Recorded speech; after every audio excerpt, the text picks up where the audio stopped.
को। क्लियर? चलिए चलते हैं नेक्स्ट प्रश्न की तरफ।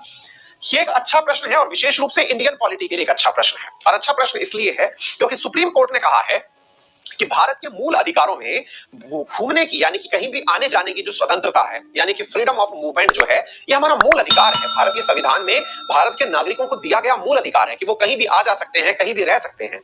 ऐसी स्थिति में महाराष्ट्र पुलिस का एक ऑर्डर, जिसके चलते हुए एक व्यक्ति को देश वो जिले से बाहर, जिला बदर जिसे कहते हैं, या जिले से निष्कासित करने की घटना सामने आई, उस पर सुप्रीम कोर्ट ने संज्ञान लेते हुए वहां की पुलिस को डांट लगाई और साथ में उस आदेश को रद्द करने का निर्णय सुनाया। क्या है ये पूरी कहानी, पहले मैं इसे डिटेल में समझाऊंगा, फिर आपको इसको भारतीय संविधान से जोड़ करके सिखाऊंगा क्या है पूरी बात। आइए हम एक एक करके चर्चा करते हैं। भारतीय संविधान में governance, Indian polity, GS paper 2 UPSC syllabus के अंदर महत्वपूर्ण है।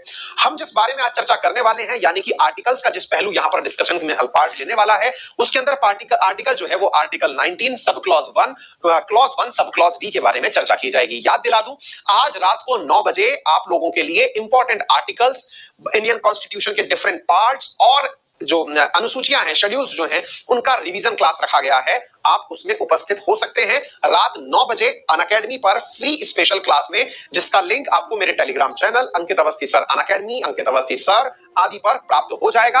आपको इस क्लास के लिंक में भी उस चीज को उपलब्ध करवा दिया जाएगा। तो चलिए साथियों चर्चा करते हैं, विषय क्या है। हाल ही में सुप्रीम कोर्ट ने एक निर्णय सुनाया। क्या सुनाया कि ये ध्यान से समझिएगा, ये अंग्रेजी का एक शब्द भी है जिसे आप लोग मतलब कई बार मैंने देखा है कि बहुत सारे लोग जो है दा हिंदू की टर्मिनोलॉजीज पे याद करते हैं, तो इस शब्द को याद कर लीजिएगा। एक्सटर्नमेंट, एक्सटर्नमेंट का मतलब होता है निष्कासन, निष्कासन। और इसको अगर सही शब्दों में यूज किया जाए तो पुलिस की भाषा में इसको कहा जाता है जिला बदर। जिला बदर का मतलब क्या होता है? किसी व्यक्ति को जिले से बाहर निकालने का आदेश दे दिया गया हो। कोई व्यक्ति है, उसे पुलिस ने यह कहा कि अब आप दिख मत जाना इस जिले के अंदर, अगर दिखे तो सलाखों में डाल दिया जाएगा। यानी किसी को एक प्रकार से, जैसे बचपन में अपन सुना करते थे ना कहानियों में, देश निकाला देना, बिल्कुल वैसे ही जिले से निकाला देना एक्सटर्नमेंट कहलाता है। असल में इसका कई बार यूज देश निकालने के लिए भी दे दिया जाता है। ठीक है, externment order must be used only in exceptional cases, यानी कि कुछ ज्यादा ही ऐसी स्थितियां बन जाएं कि जहां आपको किसी व्यक्ति को निष्कासन का आदेश देना हो, कोई एक्सेप्शनल कंडीशन आ जाए, तभी इसका उपयोग करिए, ऐसा सुप्रीम कोर्ट ने कहा है। क्यों कहा है आइए मैं बताता हूं। साथियों, एक पत्रकार है जिनका नाम है रहमत खान। रहमत खान के द्वारा हाल ही में सुप्रीम कोर्ट के अंदर एक कंप्लेंट की गई थी और कंप्लेंट में यह कहा गया था कि उन्हें बैन किया हुआ है अमरावती के अंदर और अमरावती के रूरल एरिया के अंदर जाने से। अब इस प्रश्न को इसी रूप से समझिएगा, दोबारा से सुनिए क्या है पूरी कहानी, सुप्रीम कोर्ट में केस कैसे जाते हैं। अब आप सुनते जाइए, आपको यहां से इंडियन पॉलिटी समझ में आने लगेगी। ध्यान से सुनिए, केस क्या है। रहमत खान ने सुप्रीम कोर्ट में याचिका दायर की। सवाल नंबर 1, रहमत खान सुप्रीम कोर्ट पहुंच कैसे गए? क्या हम भी सुप्रीम कोर्ट जा सकते हैं? बिल्कुल जा सकते हैं। कैसे जा सकते हैं? आपको मालूम है भारत के अंदर, भारत के संविधान के अंदर आर्टिकल नंबर 32 जो आपको रिट ज्यूरिडिक्शन देता है, उसके अंदर यह कहा गया है कि यदि कोई भी व्यक्ति अपने मूल अधिकारों को सीमित होता हुआ पाता है या मूल अधिकारों का उल्लंघन होता हुआ पाता है, तो आर्टिकल नंबर 32 के तहत वो सुप्रीम कोर्ट में याचिका लगा सकता है। वैसे ही आर्टिकल नंबर 226 के माध्यम से वो हाई कोर्ट के अंदर याचिका लगा सकता है। तो दो बातें तो हमको पहले ये समझनी होंगी, ये व्यक्ति कहां गए, रहमत खान सुप्रीम कोर्ट गए, क्यों गए, ये समझ में आ गया।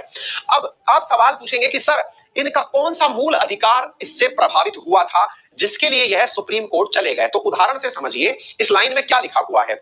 इन्होंने कंप्लेंट की थी, किसके खिलाफ की थी? इन्होंने कंप्लेंट करी थी अमरावती पुलिस के खिलाफ। क्या कंप्लेंट करी थी? कहा था कि उन्हें बैन किया गया है अमरावती में आने से, यानी इन्हें बैन किया गया है कि ये अमरावती आ नहीं सकते। अब आप पूछेंगे अमरावती आ नहीं सकते यानी आने से इन्हें रोक दिया गया है, तो इसमें कौन सा मूल अधिकार खराब हो रहा है? साथियों, भारत में स्वतंत्रता का अधिकार, जिसमें आपको आर्टिकल 19 के तहत वाक और अभिव्यक्ति की स्वतंत्रता दी गई है, फ्रीडम ऑफ एक्सप्रेशन दिया गया है, उसी आर्टिकल के अंदर क्लॉज 1 सब क्लॉज डी आपको देश में कहीं भी आने जाने की स्वतंत्रता उपलब्ध कराता है। अगर आप देश के नागरिक हैं तो आप देश में कहीं भी आ जा सकते हैं, आप कहीं पर भी निवास कर सकते हैं। तो किसी व्यक्ति को जो अमरावती आ जा सकता है, उसे पुलिस ने कैसे रोक दिया? तो इसके पीछे का आंसर निकल के आया कि अमरावती पुलिस ने एक कानून के माध्यम से इस व्यक्ति को रोका। कौन सा कानून था वो? तो साथियों यहां पर है एक्सटर्नमेंट ऑर्डर। अब ये कौन सा कानून है जिसके तहत किसी व्यक्ति को आने से रोका गया? तो साथियों महाराष्ट्र पुलिस के अंदर section number 56 of Maharashtra police act 1951, ध्यान से सुन लीजिएगा, externment order section number 56 clause 1 sub clause A and B of Maharashtra police act 1951 के तहत इस जर्नलिस्ट रहमत खान को मना किया गया था कि वो अमरावती एंट्री ना करे। अब एक बात बताइए, पुलिस ने किसी व्यक्ति को आने से इनकार किया है कि वो अमरावती जो महाराष्ट्र का एक जिला है वहां एंट्री ना करे, तो ये पुलिस का आदेश सही माना जाएगा या व्यक्ति के मूल अधिकार सही माने जाएंगे? विषय बड़ा था, क्योंकि पुलिस भी तो कानून व्यवस्था का स्थापना कर रखी है। तो साथियों, यह व्यक्ति पुलिस के खिलाफ ही कहां चला गया? सुप्रीम कोर्ट चला गया, और सुप्रीम कोर्ट ने आदेश दिया है कि पुलिस अपने इस सेक्शन को रद्द कर दे और इस व्यक्ति के ऊपर इसका उपयोग ना करे। यही न्यूज आप लोग सुन रहे हैं। फिर आप पूछेंगे सर केस क्या था, जरा केस भी बताइए, मुद्दा क्या था? तो चलिए अब मैं आपको थोड़ा सा मुद्दा बता देता हूं। साथियों, असल में मुद्दा यह था कि ये जो व्यक्ति है जिसका नाम है रहमत खान, ये एक पत्रकार है।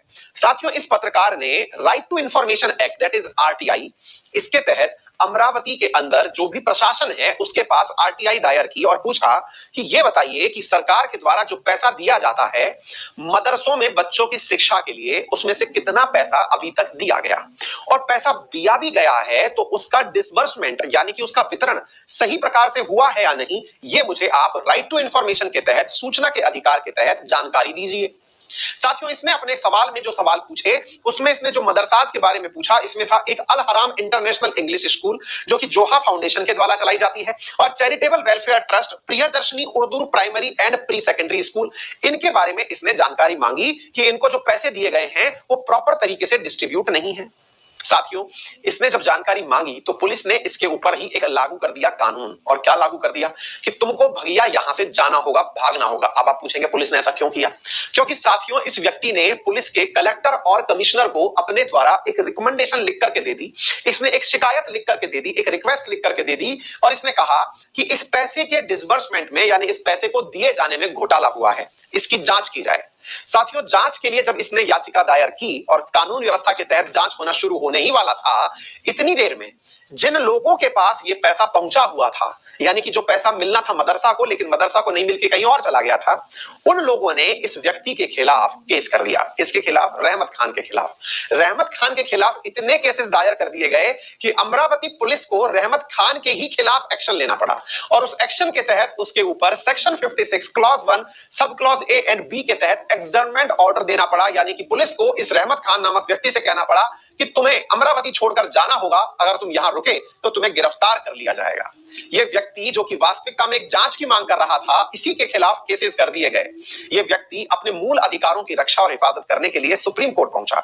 सुप्रीम कोर्ट ने इससे कहा कि माननीय, मेरा मूल अधिकार है कि मैं कहां रहूं, और मेरे रहने के अधिकार को पुलिस कौन होती है जो रोक सकती है? और सुप्रीम कोर्ट ने इसकी बात को सकारात्मक रूप से सुना और सुनकर के साथियों निर्णय दिया कि इस एक्सटर्नमेंट ऑर्डर का उपयोग निरस्त किया जाए और इस व्यक्ति को अमरावती आने की परमिशन दी जाए। तो उम्मीद है आप सभी साथियों को यह विषय अब प्रॉपर तरीके से समझ में आ गया होगा। क्या है आर्टिकल 19, क्या है राइट टू फ्रीडम, क्या है राइट टू फ्रीडम के तहत article 1 sub clause D, general right of incommunication but particular right for moving from one part of Indian territory to another. उम्मीद है आप सभी साथियों को यह बात समझ में आ गई होगी। आर्टिकल 21 कहता है कि no person shall be deprived of his life और personal liberty except according to the procedure established by law. तो साथियों, इन सभी कानूनों को ध्यान में रखते हुए इस व्यक्ति को एक प्रकार से फायदा मिला। अब यहां पर आप सोचेंगे सर एक बात बताइए, पुलिस ने तो पहले ही उल्लंघन कर दिया था, पुलिस ने उल्लंघन किस ग्राउंड पर किया? साथियों, आर्टिकल 19 क्लॉज 1 के अंतर्गत तो आपने ए से लेकर ई तक सब क्लॉज पढ़े हैं। आर्टिकल 19 का ही एक क्लॉज है नंबर 2 जो कि रीजनेबल रेस्ट्रिक्शंस देता है, जिसमें यह कहा गया है कि this right is not absolute, यानी कि आपकी वाक और अभिव्यक्ति की जो आजादी है ये पूरी तरह एब्सोल्यूट नहीं है, इसमें कुछ रीजनेबल यानी युक्ति युक्त प्रतिबंध हैं, जिसके तहत यह कहा गया है for certain purposes the right of freedom of expression include the right to express one view and opinion on other issues and through any medium whether it will be written by or any of the mouth. कहने का अर्थ यह है कि यदि किसी व्यक्ति को freedom of expression के नाम पर किसी और को दुखी करने का आधार मिल जाता है तो वो फ्रीडम ऑफ एक्सप्रेशन काउंट नहीं किया जाएगा। ऐसी स्थिति के अंदर फ्रीडम ऑफ एक्सप्रेशन को बचाए रखने के लिए पुलिस चाहे तो युक्त प्रतिबंध लगा सकती है, यानी कि स्टेट अगर चाहे तो वो रीजनेबल रेस्ट्रिक्शंस का उपयोग करके आर्टिकल 19 की पालना सुनिश्चित करवा सकता है। जिन लोगों को इन आर्टिकल्स को देखते ही डर लगता है उनके लिए आज शाम की 9 बजे की क्लास महत्वपूर्ण है। फ्री क्लास है जिसमें मैं आप लोगों का आर्टिकल का डर निकाल दूंगा। पहुंचिएगा, क्लास में ही आपको आर्टिकल्स याद करवाए जाएंगे। ठीक है, तो आज की क्लास बहुत महत्वपूर्ण रहने